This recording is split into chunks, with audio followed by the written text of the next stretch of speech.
Putco bus drivers are back on the streets protesting over bonuses and back pay. The drivers have been on a strike that Putco says is illegal. Let's go to reporter Nqobile Madlala, who is there for us. And she joins us now from Soweto. Nqobile, how's it looking there? Well, Maseko, I'm just going to show you. These are some of the Putco drivers. Of course, they're standing outside. They've been singing from the beginning. And now what there is what you see here is that they've moved from just the Dobsonville parts, and they've had some of them come here to basically stop the buses that are in New Canada. Now, from what we understand, this is a workshop. This is where they fix the buses. But of course, we're going to go in to just sort of hear from some of them what are the issues that they would like to raise. Baba senfikile la New Canada nivalele lendawo. Esizindaba yakhona isuke ekudeni isuka ngo2020. Siye saye striking se-national. And then sayiwina ipercent ekhona sawina u6%.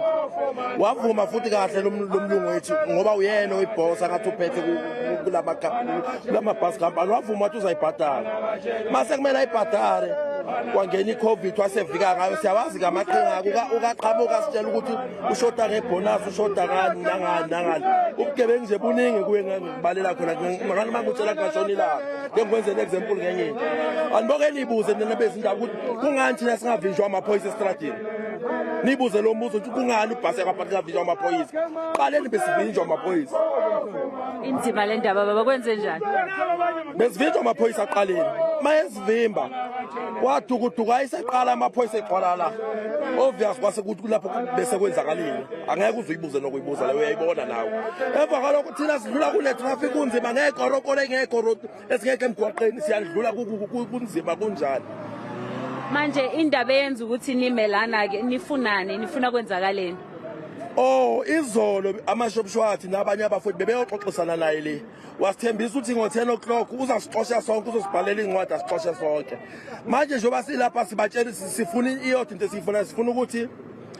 asinikeze imali yethu yonke njengoba injalo bese kuhluwana ngoba asisenathando lale company le ayike company exhaphaza abantu njengale company le thina sisi saphila iPutco singakayazi sisengaphila futhi iPutco ingasekho empilweni zethu sizwa kahle baba ake ngikhulume nomunye ubaba naye baba uthi ubaba ningaphila iPutco ningasayazi ngasekho empilweni zweni uthini wena mama lokhulumayo umsomi ukuphila impela sengaphila kakhulu akusho ukuthi uma kuphela umsebenzi lapha kuphelile ngoba vele kuyafana kumanje asiholi izingane azidli ayikho into ebhlungu njengokuvuka ekseni izingane zakho ungaboni ubuye ntambama ungaphethe lutho manje baba izophelela le ndaba yeni ngoba mangabe ukuthi nithenjisa uqoshwa njengoba ubabesho shuthi senabaqoshiweyo manje kumalana ke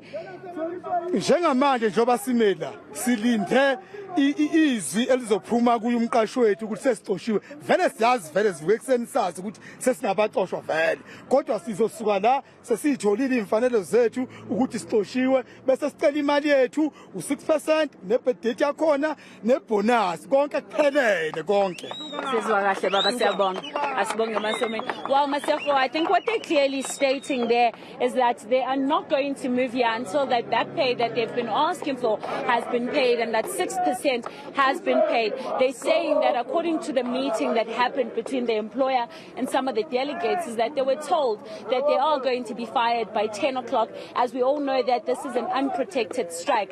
But they're saying that they're not going to move until they have received their money. But I now want to bring in the Putco spokesperson, Lindo Gutlekulu.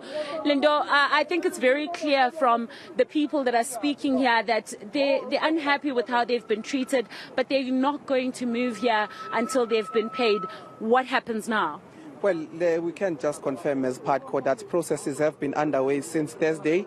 On Thursday, we issued about 3 notices to workers that this is an illegal undertaking, it's an illegal strike, and that even unions themselves have distanced themselves away from this particular strike. So we can confirm that all of those notices, the processes have been followed. On Friday, we went to court to get an interdict that was granted to Putco to say that employees must then come back to work. An ultimatum at the end of that particular particular day on Friday was given to workers to say that they must report on duty on Monday unless they'll face disciplinary action. I can confirm that now that disciplinary action has been instituted, and in fact, just to put it bluntly, about 1,000 of these employees will be losing their jobs. That is according to the letters that will be coming from the employee. We are dismissing some of the employees that have not been able to go back to work. But we should say that we are encouraged by the fact that some of the employees are inside, they understand the process. They want an escalation that was supposed to take place in 2020. They want bonuses from 2020, but that's been subject to processes. The process was that we applied for an exemption. The unions appealed that particular exemptions, but now it is before the labor court, and that is what we are saying to employees, to say that for the past couple of days, go back to work. This is a matter that is subject to court proceedings, but right now I can confirm that about 1,000 of these employees will be losing their jobs because of undertaking in this illegal protest. Just briefly, Lindo, I'm out of time. What does this mean then for the people that need the Putco bus, as well as for the fact that they're standing here? It's a desperate time for Putco, and it's a desperate measure that we are undertaking, but nonetheless it's within the confines of the law. So what we are expecting is that after they have been dismissed, we'll be giving them time to actually appeal and give written accounts in terms of why they should not be dismissed. I'm sure this will be from today, when they're giving these dismissal letters, until tomorrow. But tomorrow, if they have not, then they'll be given formal termination letters. But one thing that I can actually tell you is that at heart and at mind is for Putco to continue resume the services that we should be providing to our people. So this is why we are actually indulging on this process, because we know that thousands and thousands, hundreds and thousands, in fact, of passengers are left stranded at this point. So it's Putco just taking some of the processes and making sure that we are able to get back to that process. Thank you, Kapashe. Lindo, they're speaking to us, but Masego, as you can hear, it's a sad one to hear. Over 1,000 people now will be losing their jobs because of what is happening. But of course, we will be monitoring that on the ground as it continues.